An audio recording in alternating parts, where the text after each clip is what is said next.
العلم هو النور الهادي والمفتاح لكل الخير من يرد الله به خيرا. Bismillahir Rahmanir Rahim. Now we are starting the fifth part of this journey. अब हम पांचवें हिस्से की तरफ रुख करते हैं. पांचवा हिस्सा क्या है, इसमें हम क्या कहना चाहते हैं. इस फिफ्थ पार्ट में ये जो टॉपिक है, क्या महसूस कायनात से परे वजूद मुमकिन है. चूंकि दुनिया के जो मज़ाहिब है, लगभग तमाम मज़ाहिब इस चीज़ को मानते हैं, चाहे हिंदुइज्म हो, जुडाइज्म हो, क्रिश्चियनिटी हो और इस्लाम हो या बाकी जो भी मज़ाहिब हो सकते हैं. तो अलबत्ता इन चारों की जो मैं बात कर रहा हूं, या सिखिज्म है, तो इन ये जो मज़ाहिब है, बुद्धिज़्म है या बाकी है, तो ये बहुत सारे मज़ाहिब जो हैं, बुद्धिज़्म की बात फ़िलहाल छोड़ दें, ये जो बाकी मज़ाहिब की बात मैंने की, तो ये मज़ाहिब जो है ये टेस्टिमोनियल सोर्स ऑफ इंफॉर्मेशन को मानते हैं और बाकी रियलिटीज़ को मानते हैं.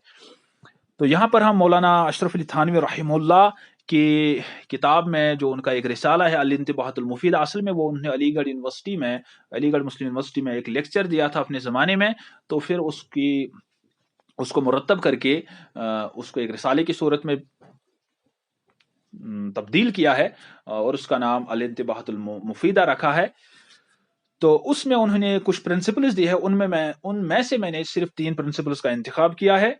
तो पहले हिस्से में हमने इस सवाल को एक एथीस्ट और एक साइंटिस्ट के सामने रखा, उनका क्या जवाब है, उनके क्या रीजंस है. दूसरे हिस्से में हमने इसी सवाल को एक रिवील्ड रिलीजन्स के सामने रखा और उनका क्या जवाब है, उनके क्या रीजंस है. और तीसरे हिस्से में हमने रिवील्ड रिलीजन्स के एक तीसरे हिस्से पर यानी टेस्टिमनी पर बात की. और चौथे हिस्से में हमने नेचर ऑफ साइंस पर बात की, प्रैक्टिकल नेचर जो साइंस का है, और भी कुछ बातें आ गई. और पांचवें हिस्से में हम इसको कंक्लूड करने जा रहे हैं और यहाँ पर हम इस चीज़ पर बात करेंगे कि मौलाना अशरफ अली थानवी ने इस हवाले से क्या कहा है और उसके जो उसूल है, प्रिंसिपल्स है, वो कितने बेहतरीन और वैलिड हैं. नंबर 1 इज, हजरत फरमाते हैं, किसी चीज का समझ में ना आना दलील उसके बातिल होने की नहीं है. यानी अगर कोई चीज हमारे समझ में ना आए, इससे ये लाजिम नहीं आता है कि वो चीज मुमकिन नहीं है. ट्रांसलेशन इसकी हम इस तरह भी कर सकते हैं, one is inability to understand something is no argument for it is being false. किसी, और अरबी हम इस तरह इसकी कर सकते हैं, ला यस्तलजिमु अदमुल इदराकी और अदमुल तहकीकी और अदमुल फहमी अदमुल जवाज, और वी कैन से अदमुल वजूद. तो ये लाजिम नहीं है किसी, अगर हमारे जहन में, हमारे समझ में कोई चीज ना आए, या हमारे तहकीक में कोई चीज ना आए, या हमारे समझ में, हमारे इदराक में कोई चीज ना आए कि वो चीज नहीं है. ऐसा नहीं है. क्यों? जब हम जियोसेंट्रिक कॉन्सेप्ट की बात करते हैं, तो उस वक्त साइंसदानों की समझ में जियोसेंट्रिक कॉन्सेप्ट आया था, earth is the centre of solar system. But now we see that, we understand it, and now scientists say that the sun is the centre of solar system. और फिर कॉपरनिकस ने जब ये concept दिया, उस वक्त उसने ये बात भी कही थी कि sun is static, but later on it was verified that sun is not static, sun is moving. Sun is moving, and later on they reach to the conclusion sun is rotating, and sun is as well as revolving. तो हम यहां तक पहुंच गए क्या? अब इसका मतलब ये है, क्या उस वक्त जो समझ साइंस की थी, क्या वो एब्सोल्यूट थी? नहीं. अब इसका ये मतलब निकलता है कि जो चीज हमारे समझ में ना आए, उसका ये मतलब नहीं है कि वो चीज नहीं है.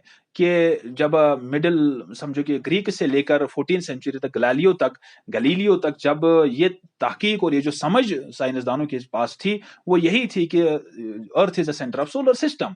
मगर उनकी समझ में ये नहीं आया था कि sun is the centre of solar system. या कॉपरनिकस ने जब तहकीक की, तो उसने ये समझा कि sun is the centre of solar system, मगर उसकी मोबिलिटी पर, उसकी मूवमेंट पर वो उसकी मोबिलिटी और उसकी सन की मूवमेंट को नहीं मानता था. वो उसकी सन की मूवमेंट को उसने रिफ्यूट किया. जो जियोसेंट्रिक कॉन्सेप्ट में सन की मूवमेंट मानी जाती थी, मगर हेलियोसेंट्रिक कॉन्सेप्ट में सन की मूवमेंट को रिफ्यूट किया गया. अब जो साइंस की जो समझ थी, जो हमारी इंसानों की समझ थी, वो क्या वो सही थी? नहीं. अब इससे ये लाजिम नहीं आएगा कि जो हमारी समझ में ना आए वो चीज नहीं है. वो चीज हो सकती है, वो चीज हो सकती है. हालांकि ये तो फिजिकल थिंग्स की मैं बात कर रहा हूं, परसेप्चुअल थिंग्स की बात कर रहा हूं।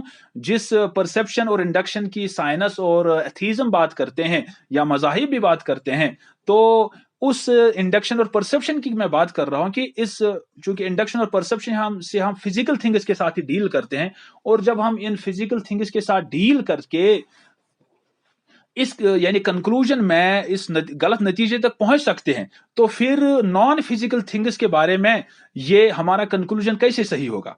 तो फिर एथिस्ट का ये कंक्लूजन कैसे सही होगा कि गॉड डज नॉट एग्जिस्ट, और दिस पैराडाइज और हेवन और हेल डज नॉट एग्जिस्ट, और the spirits does not exist, the मलाइका डज नॉट एग्जिस्ट, और द जिन does not exist? How this is possible?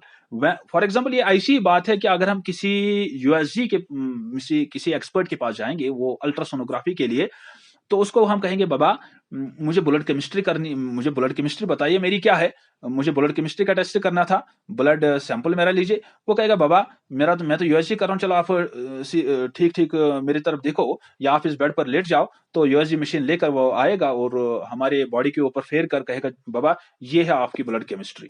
तो ये तो एक बेवकूफाना एक नतीजा होगा, चूंकि परसेप्शन और इंडक्शन को लेके मेटाफिजिकल और नॉर्मेटिव, एथिकल और एस्थेटिक रियलिटीज के बारे में कंक्लूजन ड्रा करना कि they don't exist, this is a fallacy, this is a problem. जब हम इन टूल्स को, इन सोर्स ऑफ नॉलेज को लेके जो इनके दायरे में आती है, फिजिकल थिंग्स जो है, उनके बारे में सही कंक्लूजन तक पहुंचने में कभी कभी धोखा खाते हैं, तो उन रियलिटीज और उन एग्जिस्टेंट्स के बारे में हम कैसे कंक्लूड कर सकते हैं? This is fallacy, this is a problem. तो इसमें मैंने मिसालें जो अर्ज की है, नहवु अल्लाह अल जन्ना अल मौजिज़ात लस्न मुहालन वही गैरुल आदिया।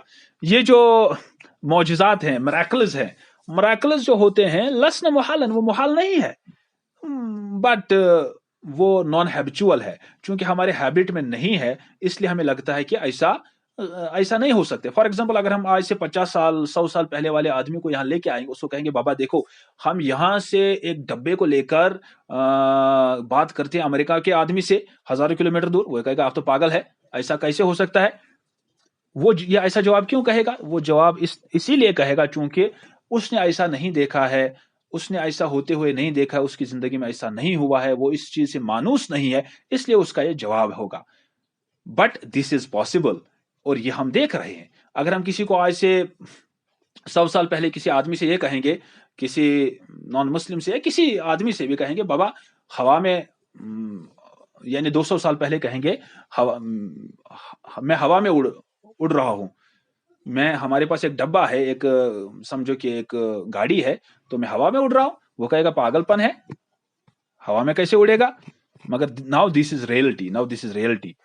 तो मौजूदात जो होते हैं, दे आर नॉट, वो अकलन मुहाल नहीं होते, they are not irrational, they are not irrational, but they are non habitual. वो जो होते हैं गैरुल आदिया होते हैं, मुहाल नहीं होते हैं, अकलन तो उनका होना मुमकिन है। दूसरा कानून है, जो अमर अकलन मुमकिन हो और दलील नकली सही उसके वकू को बतलाती हो, उसके वकू का कायल होना जरूरी है। यानी जो चीज अकलन मुमकिन हो, यानी अकलन जो चीज रैशनलिटी के मुताबिक जो चीज मुमकिन हो, यानी उसका होना मुमकिन है, और फिर हमारे पास उसके तायीद में टेस्टिमोनियल सोर्स ऑफ इंफॉर्मेशन है, valid testimonial source of information है,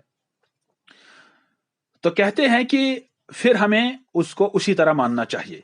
यानी अकलन तो वो मुमकिन है, परसेप्शन और अकल से उसकी हकीकत हम तय नहीं कर पाते हैं, अलबत्ता अकल से हमें यह समझ में आता है, रैशनलिटी से हमें यह समझ में आता है कि इसका होना मुमकिन है, नामुमकिन नहीं है।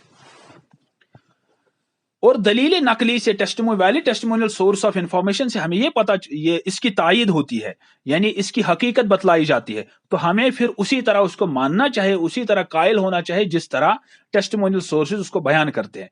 यानी जैसे अकलन जन्नत का होना मुमकिन है, फिर हमें टेस्टिमोनियल सोर्सेज के जरिए से यह बताया गया कि जन्नत इस तरह है, और जहन्नम का होना मुमकिन है, ये तो अकलन मुमकिन है, अल्लाह का होना अकलन मुमकिन है, तो फिर हमें यह बतलाया, टेस्टिमोनियल सोर्स ऑफ इंफॉर्मेशन से बताया अल्लाह की ये सिफात है, और इसी तरह से जन्नत इस तरह है, जहन्नम इस तरह है, मलाइका इस तरह है, तो इसका मानना हमारे लिए लाजिम है। چونکہ ان حقائق کا عقلاً ہونا ناممکن نہیں ہے، عقل سے کوئی ان کو ڈسپروو نہیں کر سکتا ہے۔ ہاں مسئلہ یہ ہے کہ اب وہ کہتے ہیں جو معترضین ہیں مثالیں دو، تو ہر چیز کی مثال دینا ممکن نہیں ہوتا ہے، ہر چیز کی مثال دینا ممکن نہیں ہوتا ہے۔ یہاں پر ہمیں یہ سمجھ میں آتا ہے کہ جس چیز کا عقلاً ہونا ممکن ہے، تو اگر پھر ٹیسٹیمونیل سورس آف انفارمیشن اس کو بتلاتے ہوں، اس کو ایکسپلین کرتے ہو، تو اس کو ماننا چاہیے۔ اور اسی طرح اگر کسی چیز کا ہونا عقلاً ممکن،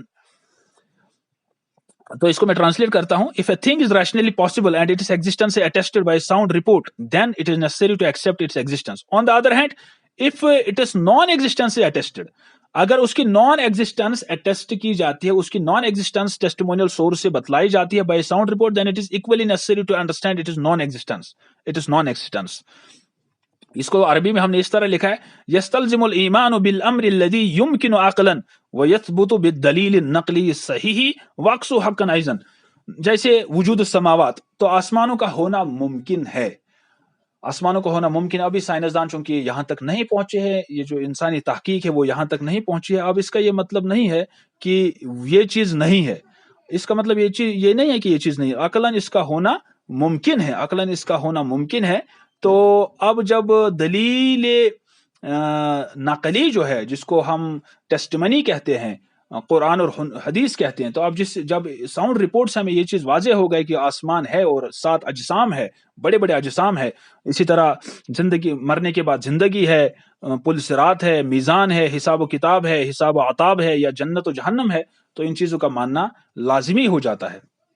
تیسری بات ہے، موجود ہونے کے لیے محسوس اور مشاہد ہونا لازم نہیں۔ For a thing to exist it is not necessary that it must be sensible and visible, لا یستلزم المشاہد والمحسوس للوجود۔ تو ٹیسٹمنی یعنی کسی چیز کے موجود ہونے کے لیے اس کا وجود ہونا اس چیز کے لیے، اس چیز پر ڈیپینڈنٹ نہیں ہے کہ وہ سینسیبل اور ویزیبل ہو، ویزیبل ہونا نیسسری نہیں ہے۔ جیسے ہمارے پاس بہت سارے وٹامنز ہے، پروٹینز ہے وغیرہ، ہم ان کو نہیں دیکھتے، اور اس طرح سے ہم ہوا کو بھی نہیں دیکھتے، البتہ محسوس تو کرتے ہیں، اور اس طرح سے بہت ساری چیزیں ہیں جن کو ہم اپنے 5 سینسز سے پرسیو نہیں کر پاتے ہیں۔ That is not necessary. It is not necessary that we say that if a thing is not perceivable, this thing does not exist.